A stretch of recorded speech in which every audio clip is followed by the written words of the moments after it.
Murakaza neza mu kiganiro cyo kwibuka mugezwaho na Dr Jean Damascene Bizimana, Minisitiri muri Minubumwe. Nyuma y'imyaka myinshi y'ubushakashatsi, yakusanyije anacukumbura amakuru ku bikorwa byagejeje u Rwanda muri Jenoside. Muri iki gice, aribanda ku ruhare rwa gereza mu itotezwa ryakorewe Abatutsi mu 1994. Uruhare rwa za gereza mu itoteza ryakorewe Abatutsi mu Rwanda guhera mu Kwakira 1990 kugeza mu mpera z'umwaka wa 1993 mbere ya Jenoside yakorewe Abatutsi 1994.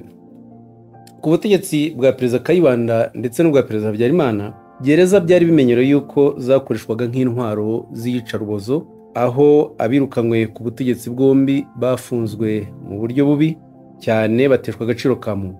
Habyarimana yakoresheje ubwo buryo kuva kigera ku butegetsi, afunga abanyacyubahiro bo ku gihe cya Kayibanda yari yahiritse tariki 5 Nyakanga 1973. Hafi ya bose bakaba barapfuye bazize ubuzima bubi babereyeho muri gereza, ndetse abenshi cyane bicirwa muri gereza za Gisenyi na Ruhengeri cyangwa bavugunywa no mu bindi byobo bitigeze bimenyekana. Aka kamenyero ko gutoteza Habyarimana nagakoresheje mu Kwakira 1990 intambara y'urugamba rwo kubohora igihugu itangiye.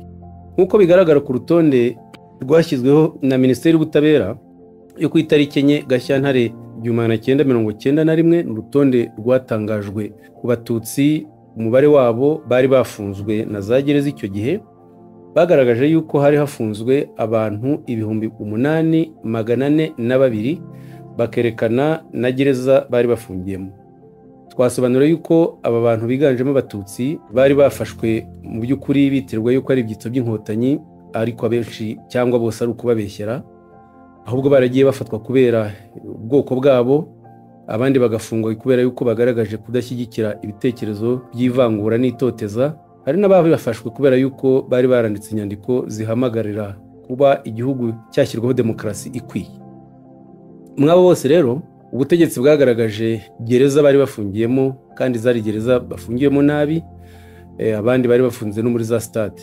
Muri gereza rero dore uko bakurikirana: gereza ya Butare bavuga ko ifungiyemo abantu 251, gereza ya Byumba 310, gereza ya Cyangugu 216, gereza ya Gikongoro bari bakeya bari 29, gereza ya Gisenyi 304, gereza ya Gitarama 294, gereza ya Kibungo 623, gereza ya Kibuye 57, gereza ya Kigali niyo yari irimo benshi 6120, gereza ya Nyanza 41, gereza ya Ruhengeri 157.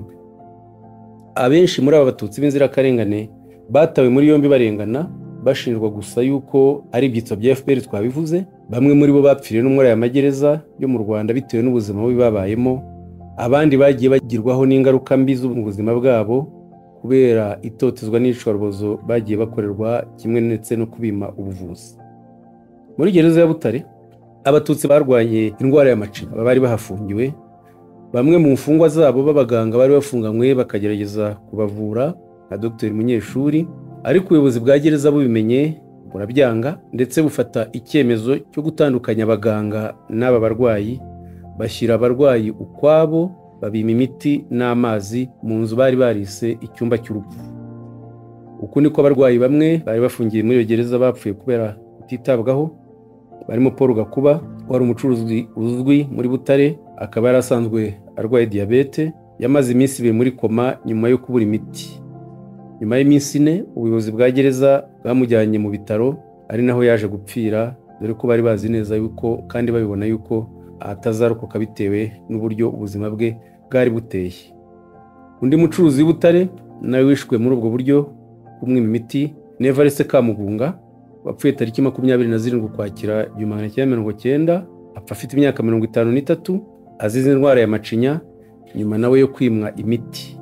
Undi ni uwitwa Zefirine Kagiraneza, wari umwarimu muri groupe scolaire officiel Butare, nawe yapfuye muri ubwo buryo yimwa imiti kubera kurwara amacinya. We yari na mutoya, yari afite imyaka 35.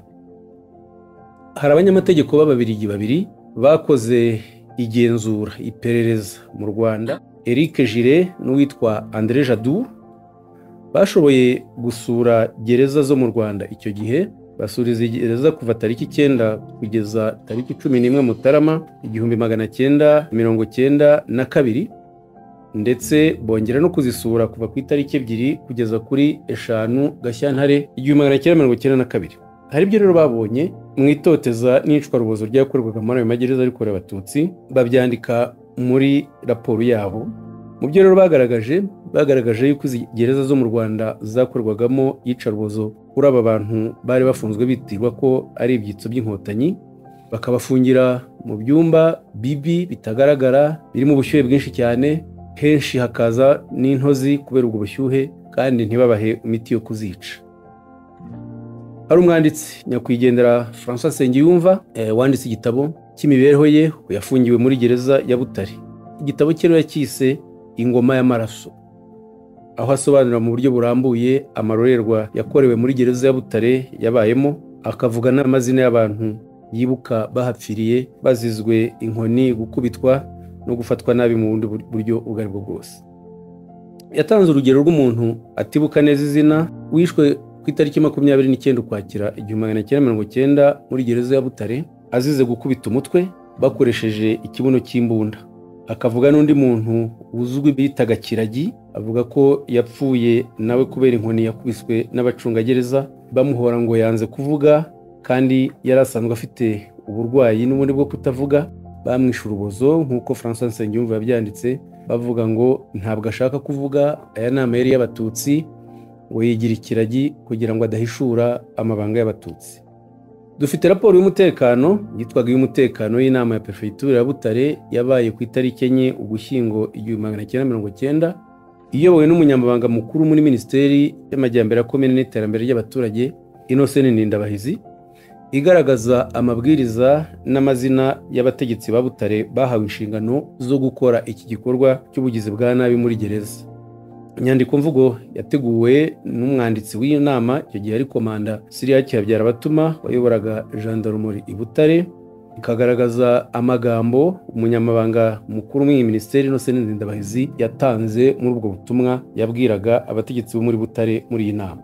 Babivuga muri ubu buryo ngo komite yashyizweho n'umunyamabanga mukuru muri Minisiteri yategetswe kurwanya ikwirakwizwa ry'ibihuha by'umwanzi n'ibyitso bye, gutahura ku gihe ibishobora kudindiza iki gikorwa cyo gufata umwanzi, gufasha abayobozi ba gisivile n'abasirikare guhishurira umwanzi ahantu yihishe mu buryo ubwo aribwo bwose no kugaragaza ubwo buryo akoresha, gutegura kwirwanaho mu matsinda yose abaturage babarizwamo. Noneho inyandiko mvugo yakomeza ivuga ko ngo ibintu byose bigomba gukorwa mu bukangurambaga no guhuza ibikorwa bigategurwa neza, tutibagiwe ubufatanye bwihuse n'abaturage kugira ngo habeho uburyo bwiza bwihuse bwo guhuza ibikorwa. Tugomba kongera kuba maso no kwitonda cyane, kuko umwanzi ashobora gukora ibikorwa byo kugaba ibitero ahantu hose. Bakavuga bati amakuru arahari yerekana ko hari ingendo z'inyenzi zerekeza Butare, kandi ko umujyi wa Butare ushobora gukurikiraho mu bitero by'inyenzi. Inyandiko igasoreza.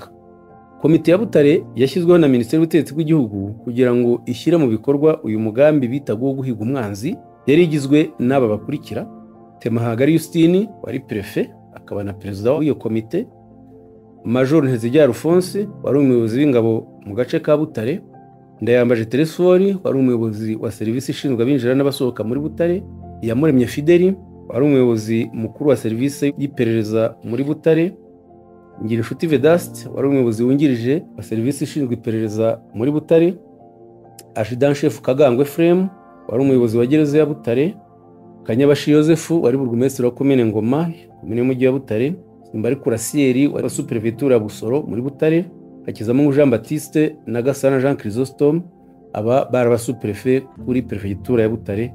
Iyi komite rero niyo yashinzwe kuyobora iki gikorwa cyo gutoteza Abatutsi no guhiga abandi bari batarafatwa babita ko ari abanzi b'u Rwanda. Muri iyi raporo hagaragajwe ko umushinjacyaha wa Repubulika muri Butare witwaga Theoneste Bagirubwiko ko yanze kwitabira ibikorwa by'iyi komite. Bigashoboka cyane ko yashakaga kutivanga mu nzego z'ubutegetsi mu rwego rw'ubutabera. Abandi bari mu gatsiko kamwe bari muri aka gatsiko bamunenze ko ngo yarekuye abantu batawe muri yombi bazira ubufatanyacyaha n'inyenzi, ngo akaba yarabarekuye atabaje kubyemererwa n'iyi komite. Ibyo byatumye basaba iyi komite ko yamwirukana. Ikigaragara ni uko bishoboka ko uyu mushinjacyaha we yagenderaga ku mategeko, agafata ababona hari ibimenyetso, ababona dosiye zabo nta gihari akabarekura. Kubahiriza amategeko rero byamubereyemo icyaha. Mu kubishyira mu bikorwa, hagati mu Gushyingo 1990, uyu mushinjacyaha Theoneste Bagirubwiko yarasimbuwe, hoherezwa uwitwaga Apollinaire Nsengiyumva wakomokaga mu Ruhengeri, bamuvana Ibyumba. Yarigaragaje cyane mu ifatwa ry'Abatutsi ryanakurikiwe n'iyicwa ryabo mu kigo cya gisirikare cya Byumba. Mu nama ya mbere ya komisiyo yari ishinzwe iburanisha, niko yiswe, yayobowe n'uyu mushinjacyaha Apollinaire Nsengiyumva akigera i Butare tariki 29 Ugushyingo 1990, yerekanye uburyo bugomba gukoreshwa mu ifatwa ry'abo bitaga abanzi n'ibyitso bya FPR Inkotanyi. Ubu buryo bukaba bugizwe n'icyo yitaga imbonerahamwe isobanura abaregwa bagize uruhare rwose muri FPR, bafite ibimenyetso bifatika, abaregwa bafite ibirego bitarasuzumwa, kimwe n'abaregwa basabye kurekurwa. Iyi komisiyo yayobowe n'uyu mushinjacyaha Nsengiyumva Apollinaire yari ishinzwe ijonjora n'iburanisha, yemezaga neza ugomba gutabwa muri yombi, ugomba kuguma muri gereza, n'ugomba gukorerwa iyicarubozo kugira ngo yemere icyaha buri gihe, bigakorwa ku buryo bunyuranyije n'amategeko. Hanyuma rero muri iyi nama yo kuri 29 Ugushyingo 1990, iyi komisiyo yari iyobowe na Apollinaire Nsengiyumva, umushinjacyaha mukuru i Butare, hafashwe umwanzuro wo guta muri yombi abantu benshi, barimo uwitwaga Kagabo Silas.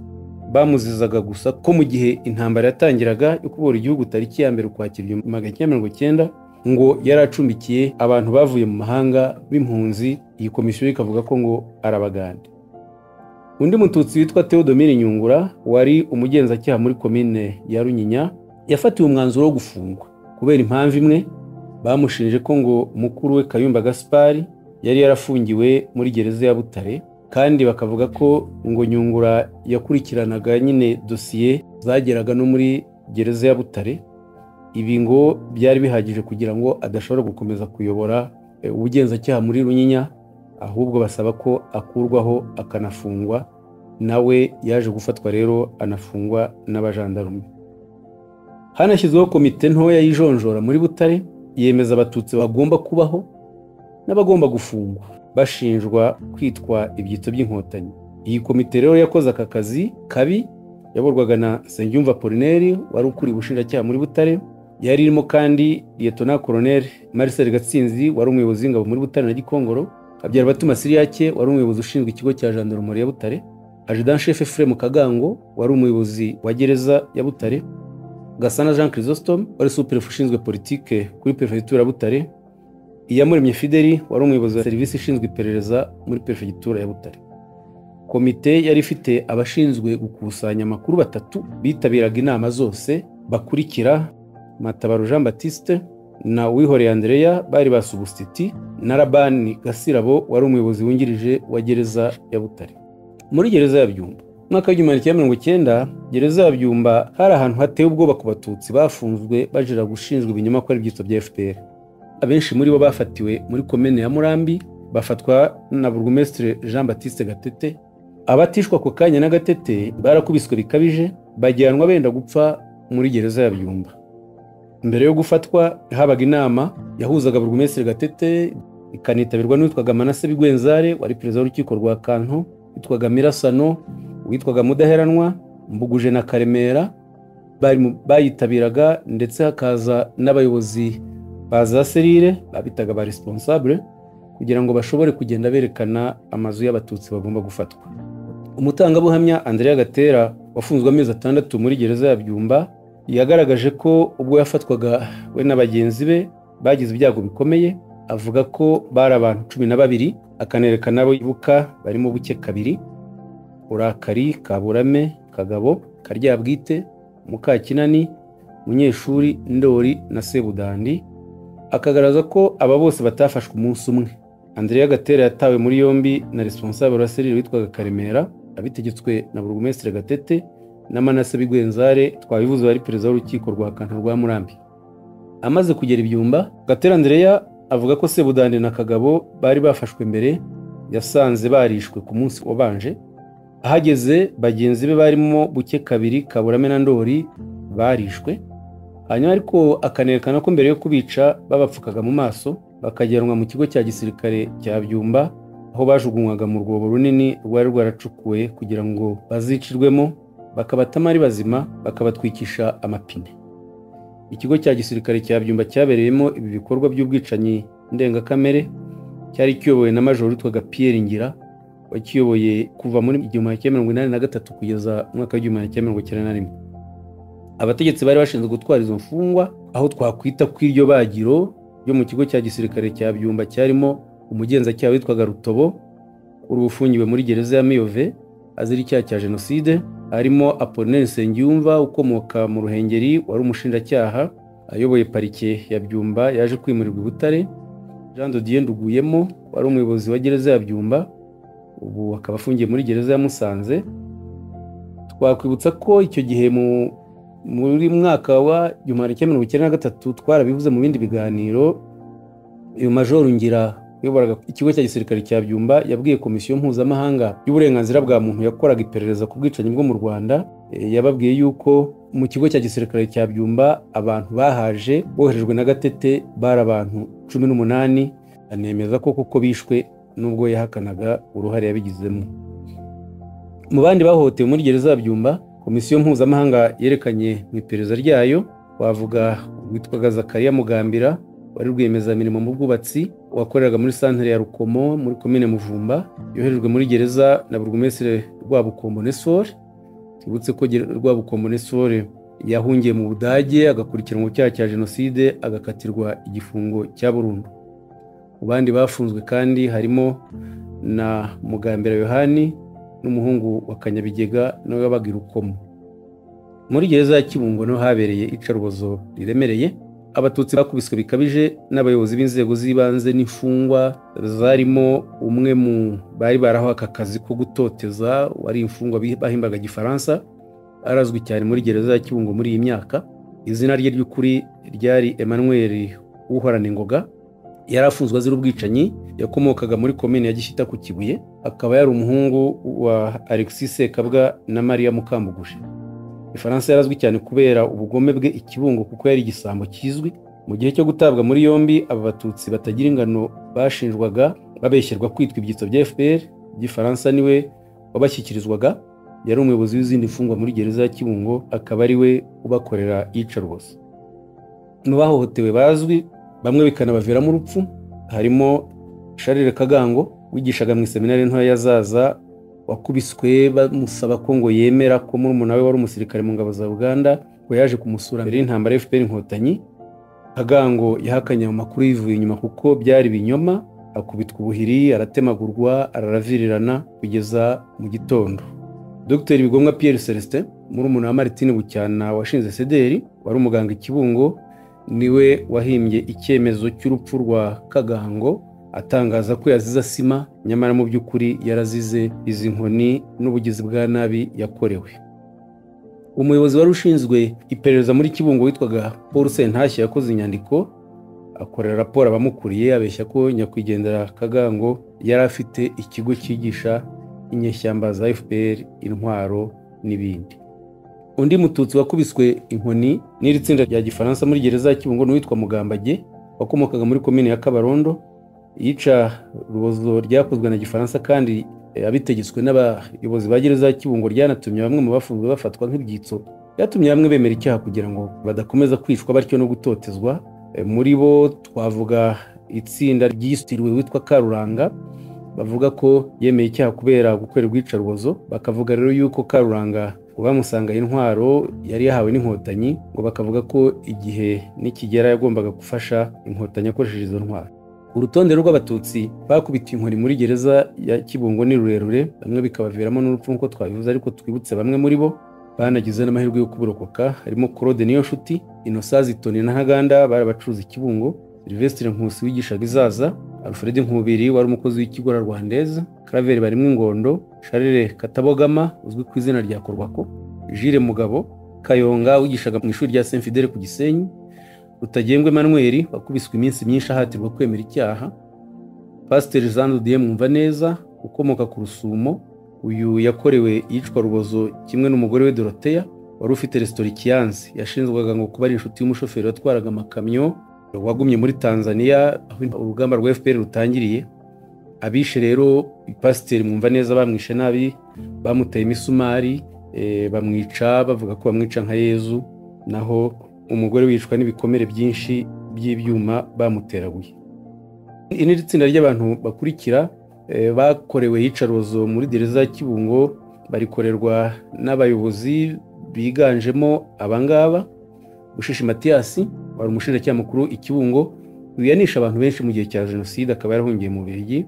Harimo Paul Sentashya wari umukuru w'urwego rw'iperereza muri Kibungo, harimo Callixte Kanyemera wari substitute muri pariki ya Kibungo, harimo Yozefu Byakunda wari umuyobozi wa gereza, n'abandi benshi bagiye bagira uruhare muri ibi bikorwa. Muri gereza ya Nyanza naho habayeho iyicarubozo ku Batutsi bari bafungiwe, ndetse nk'uko byagaragajwe imwe mu nyandiko mvugo dufite inama y'umutekano ya Superefegitura ya Nyabisindu yabaye ku itariki 23 Ukwakira 1990, iyobowe na Superefe Michel Habumugisha hamwe na Florian Munyangeyo wari umunyamakuru. Hasobanuwe ko abantu 31 bakurikiranyweho ku byiso bya FPR mu mujyi wa Nyanza, bakavuga ko bari bafite amadosiye agomba koherezwa mu nkiko.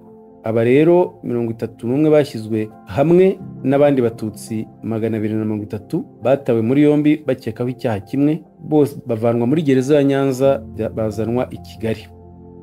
Inyandiko mvugo ikomeza itangaza ko muri iyi nama yo kuri 23 Ukwakira 1990 abayitabiriye bamenyeshejwe ko nyina w'umucuruzi w'umututsi Kayihura Claver uzwi ku izina rya Miricoline yangiye abakozi ba Serere gusaka inzu ye. Bakavuga ko inama yategetse ko gusaka bigomba gukorwa ku ngufu, kandi ngo yaramuka akomeje kubyanga imiryango y'inzu ye ikagomba kumenwa, kandi bakora batyo koko.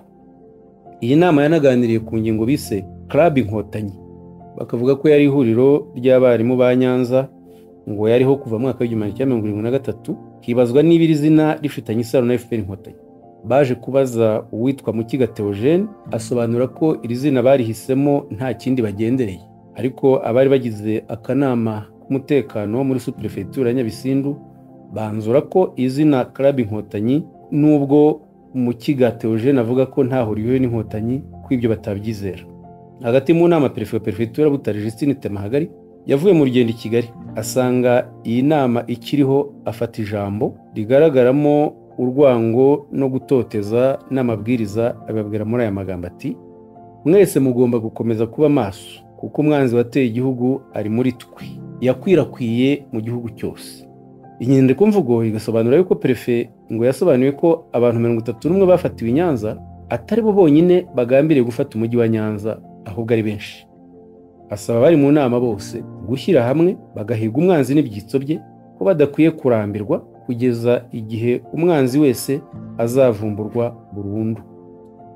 Aya magambo yavuzwe na Perefe Temahagari asobanura neza ko kwari uguhamagarira abaturage n'inzego za leta guhiga Abatutsi. Kuba yaranagarutse ku mubare w'umuto w'abantu 31 bafatiwe i Nyanza, byerekana ko Perefe Temahagari yakanguriraga abo yayoboraga, abo yategekaga, kongera ingufu mu gushaka undi mubare munini w'Abatutsi nabo bagafatwa bagafungwa. Ngo Perefe yasabye Superefe ya Nyabisindu n'ababurugumesitiri bose gukomeza gukangurira abaturage iki gikorwa cyo guhiga umwanzi. Yashimangiye ko abajandarume batagomba kugabanya umuvuduko mu nshingano zabo, ko za bariyeri zigomba gukomeza kandi zikagenzurwa, ko gusaka bigomba gukomeza, ariko bakitonda kugira ngo batazahohotera abanyamahanga baba mu Rwanda n'abarusura. Perefe yakomeje yibutsa ko raporo z'abo banyamahanga zigera kure, kandi ko zemerwa ku rwego mpuzamahanga. Iyo umuntu yumvise aya magambo y'umunyapolitike mukuru nka Perefe Temahagari Justine, nta kindi wakumvamo uretse gukangurira abantu guhaguruka, kwishyira hamwe nk'Abahutu no guhiga Abatutsi babafata nk'abanzi b'u Rwanda, kandi agasaba ko bikorwa vuba kandi henshi. Aha ni ngombwa kwibutsa ko kera mu miyoborere y'igihugu Perefe yari afite ububasha muri perefegitura ayoboraga, ububasha bwose. Amabwiriza ye yashyirwaga mu bikorwa nta yandi mananiza.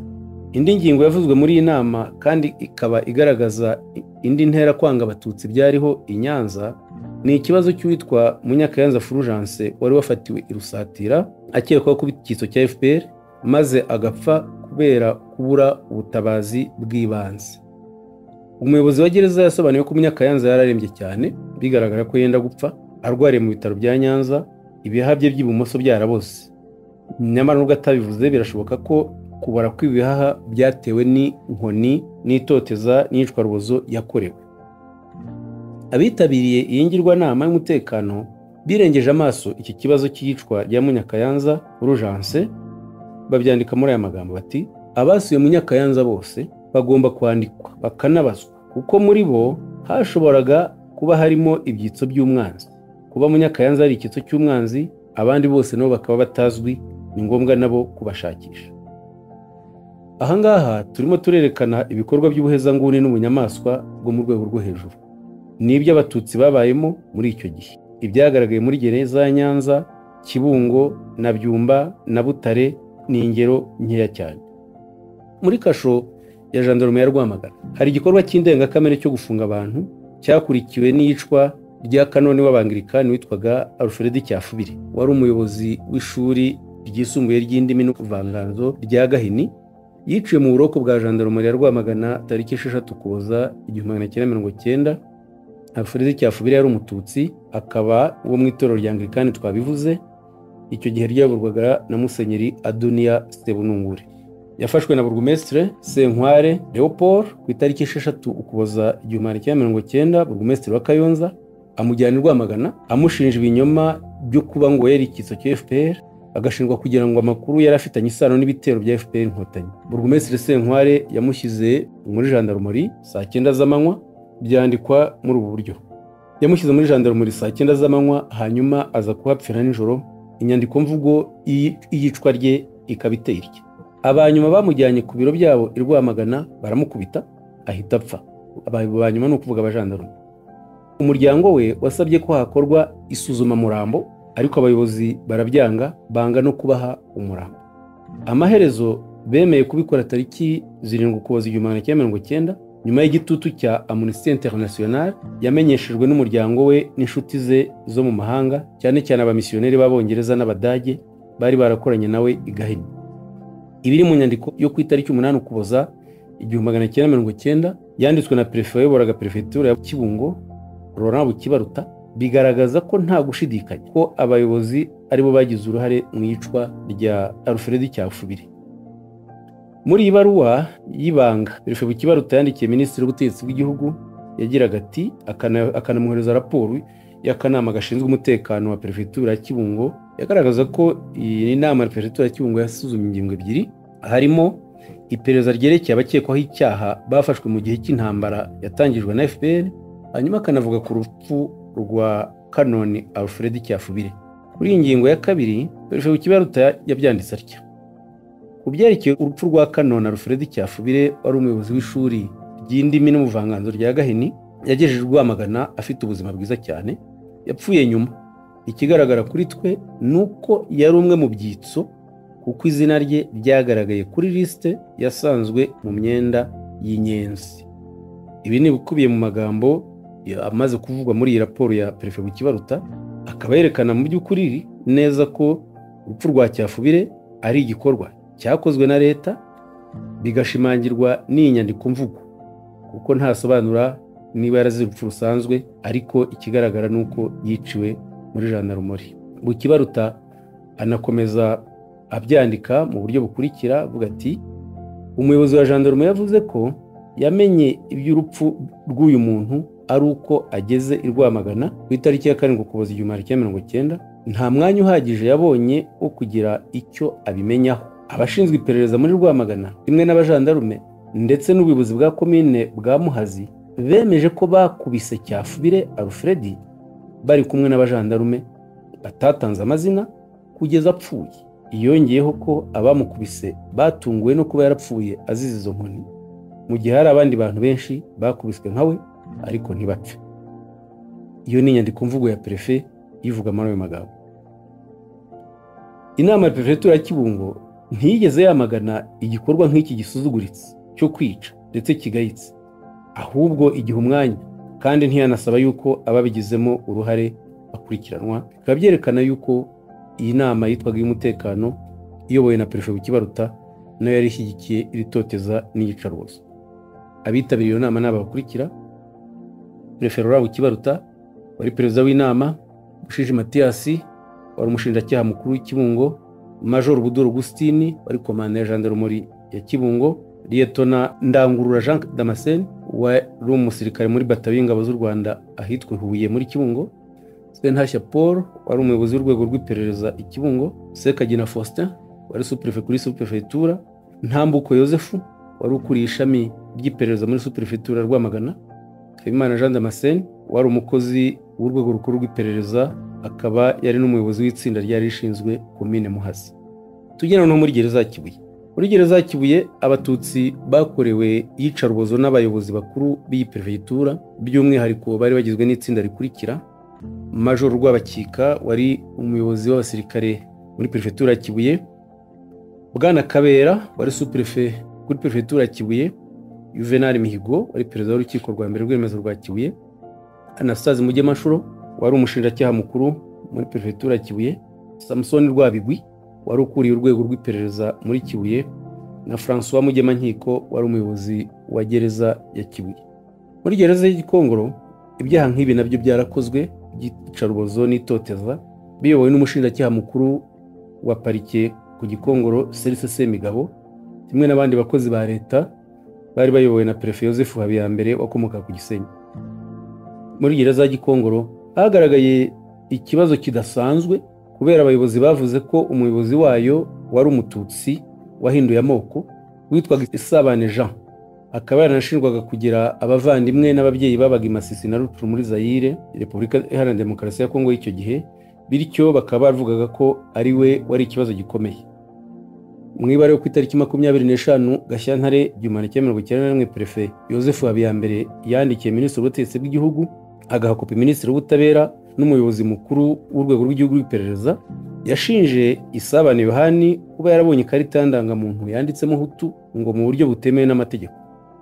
Perefe Habiyambere akavuga ko azabaza Isabane ku buryo bucukumbuye ibijyanye n'ubwoko bwe ndetse n'uburyo yabonye indangamuntu y'Abahutu. Muri icyo gihe Perefe Habiyambere yasabye ko Isabane akurwa ku mwanya we nk'umuyobozi wa gereza ya Gikongoro.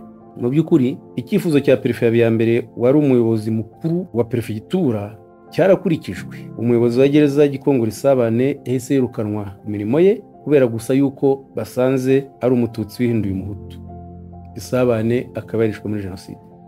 Muri rusange muri gereza zose zo mu Rwanda abatutsi n'abahutu bashinjwaga kuba ibyitso bya FPR Inkotanyi bakorewe iyicarubozo ritagira imvugo, byakunze gukorwa n'abitwaga ba kapita, ukuvuga bari bakuriye imfungwa bafatanyije n'abayobozi ba gereza ndetse n'abategetsi benshi bayoboraga perefegitura, sous-préfecture, komine, parike n'izindi nzego zirimo gendarmerie na gisirikare. Ibindi bikorwa by'ubuzi bwa nabi bwakorewe abatutsi muri gereza: kudahabwa amafunguro, gufungirwa muri gereza nta burenganzira bwo gukaraba, gukubitwa n'ibindi, byakozwe nanone biyobowe n'abayobozi ba gereza. Urugero ni adjudant chef bitaga Barakengera, uyu nguyu yarazwi cyane, wayoboraga gereza ya Kigali, yari umuntu wakoreshaga iterabwoba n'itoteza ku buryo rwo hejuru. Umututsi wese wafungiwe muri gereza yafunzwe ku buryo bwa kinyamaswa. Nako byakorwaga na adjudant Efuri Mukagango, wari umuyobozi wa gereza ya Butare. Bari bagize agatsiko kitwaga Abakiga, bayoboraga za gereza ndetse n'izindi nzego, bijanditse mu buryo buremereye mu itoteza ryakorewe abatutsi muri gereza hagati ya 1990 na 1993. Mwaka 1992 twigeze kubivugaho, abanyamategeko babiri Eric Gire na André Jadou boherejwe n'ishyirahamwe ry'Ababiligi rishinzwe kurengera uburenganzira bwa muntu ryitwaga Komite ishinzwe kubahiriza uburenganzira bwa muntu na demokarasi mu Rwanda. Bakoze iperereza kuva ku itariki 9 kugeza 17 Mutarama 1992 no kuva ku itariki 2 kugeza kuri 5 Gashyantare muri uwo mwaka. Bari bagamije gusuzuma uko uburenganzira bwa muntu bwifashe mu Rwanda mu iperereza ryabo bakoranye n'amashyirahamwe abiri yo mu Rwanda ryitwaga ADR, ishyirahamwe ry'u Rwanda ryiharaniraga uburenganzira bwa muntu n'ubwisanzure bw'abantu, n'iryitwaga Kanyarwanda. Basohoye raporo muri Gicurasi 1992, Maître Eric Gillet na André Jadour bagaragaza ko mu Rwanda hakorerwa akarengane gakabije ku Batutsi, bakavugamo guhohoterwa ku buryo bukomeye, gukurwa mu byabo ku gahato, kubafunga binyuranyijwe n'amategeko mu buryo bwa kinyamaswa, harimo n'iyicarubozo riganisha ku mfu. Bakagaragaza ko cyane cyane byabereye muri gereza ya Butare nayo bashoboye gusura ku buryo buhagije. Bavugamo kandi ubwicanyi bukabije bwakorewe Abatutsi muri Perefegitura ya Gisenyi na Ruhengeri. Bakagaragaza ko ngo ibi bikorwa byatewe n'umujinya munini. Ifatwa ry'umujyi wa Ruhengeri mu ijoro ryo ku itariki 22 Mutarama 1991, ifatwa ry'umujyi wafashwe na FPR Inkotanyi, byatumye abo muri gereza ya Ruhengeri barekurwa, noneho abasigaye mu zindi gereza bo bakorerwa iyicarubozo mu buryo bwo guhora kubera iki gikorwa cya FPR Inkotanyi cyo gufata umujyi wa Ruhengeri. Uyu mujyi umaze gufatwa, abayobozi bakoze urutonde rw'Abatutsi bo muri komine zitandukanye, bahita barwoherereza abasirikare kugira ngo babice. Abatutsi benshi barishwe, abarokotse bahungira muri Kongo, abo muri Ruhengeri na Gisenyi.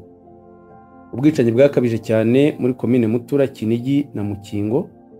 Mu bantu bishwe bavuzwe muri raporo ya Gillet na Jadour harimo Epimake Samvura wafatiwe n'abasirikare mu kigo cya Mukamira bakamujyana ku biro bya komine Mukingo, akishwa ku itariki 28 Mutarama 1991. André Jadour na Eric Gillet bakavuga ko umurambo we wabuze. Bakanagaragaza ko hari n'abandi bantu bakuru bafashwe bakishwa na Burugumesitiri Juvenal Kajerijeri.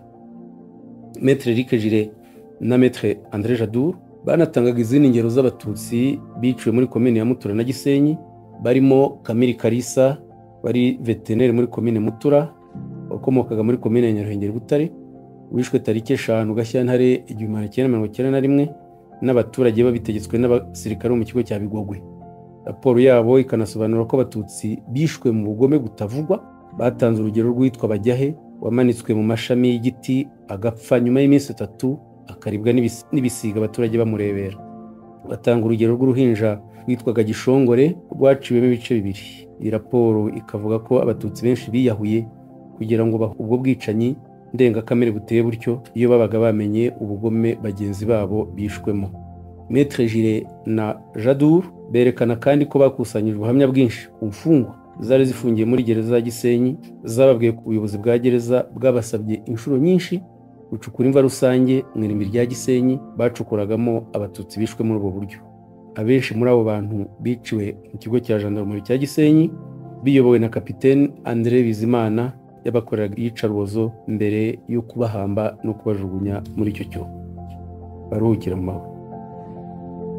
Kurikirana ibindi biganiro byacu unabisangiza abandi.